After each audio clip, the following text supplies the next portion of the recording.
അവന്റെ അച്ഛന് ഒരു ചെറിയ ഹോട്ടലുണ്ട്. ഇതാണ് ആ കുടുംബത്തിന്റെ ഏക വരുമാനം. ചില സമയങ്ങളിൽ ഹോട്ടൽ നഷ്ടത്തിലാകുമ്പോൾ വാടക വീട്ടിൽ നിന്ന് ആ കുടുംബത്തിന് തെരുവിലേക്ക് ഇറങ്ങേണ്ടി വരുമായിരുന്നു. അവൻ കോളേജിൽ പഠിക്കുന്ന കാലത്ത് അച്ഛൻ ക്യാൻസർ ബാധിതനായി മരിച്ചു. അച്ഛന്റെ മരണശേഷം ആ കുടുംബം കൂടുതൽ കഷ്ടപ്പാടുകളിലേക്ക് കൂപ്പുകുത്തി. പഠനത്തോടൊപ്പം തന്നെ ഓരോ കൊച്ചു ജോലികളും ചെയ്ത് അവൻ കുടുംബത്തിന്റെ വിശപ്പകറ്റി. കോളേജ് കാലഘട്ടത്തിൽ ജോൺ ബാരി എന്ന ബ്രിട്ടീഷ് നാടക സംവിധായകൻ അവനിൽ അഭിനയത്തിന്റെ വിത്തുകൾ പാകി. ഒരു നടനായാൽ തന്റെ കുടുംബത്തിന്റെ പട്ടിണി മാറും എന്ന വിശ്വാസത്തിൽ മുംബൈക്ക് ചേക്കേറി.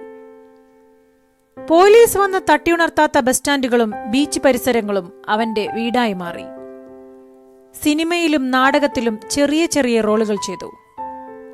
ആദ്യ സിനിമ റിലീസ് ചെയ്ത ദിവസം ആ സിനിമയുടെ ടിക്കറ്റ് വിൽക്കാൻ അയാൾ ഓടി നടന്നു. ദീവാന എന്ന ചിത്രത്തിലെ അഭിനയത്തിന് ശേഷം അയാളുടെ പേര് മുംബൈ നഗരം ഉച്ചരിച്ചു തുടങ്ങി. ഷാരൂഖ് ഖാൻ. വെറും ഷാരൂഖ് ഖാനിൽ നിന്നും കിങ് ഖാനിലേക്കുള്ള ദൂരം അദ്ദേഹത്തിന്റെ ചിത്രങ്ങൾ നമ്മോട് സംസാരിക്കും. വായിൽ വെള്ളിക്കരണ്ടിയുമായി ജനിച്ച നടന്മാർ അരങ്ങുവാണ സിനിമാ ലോകത്ത് തെരുവിലെ വെയിലും പൊടിയുമേറ്റ് തളർന്ന ഷാരൂഖ് ഖാന്റെ ചിരിക്ക് ഒരുപാട് അർത്ഥതലങ്ങളുണ്ട്.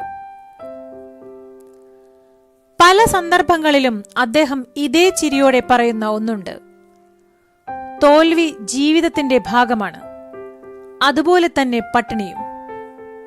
അത് നമ്മളിലെ പേടിയെയും സങ്കടങ്ങളെയും അടർത്തിക്കളയും. അത് നമുക്കൊരു കരുത്ത് തരും. എത്ര തോൽക്കുന്നുവോ അത്രയും ജയിച്ചു കയറാനുള്ള കരുത്ത്. ശുഭദിനം.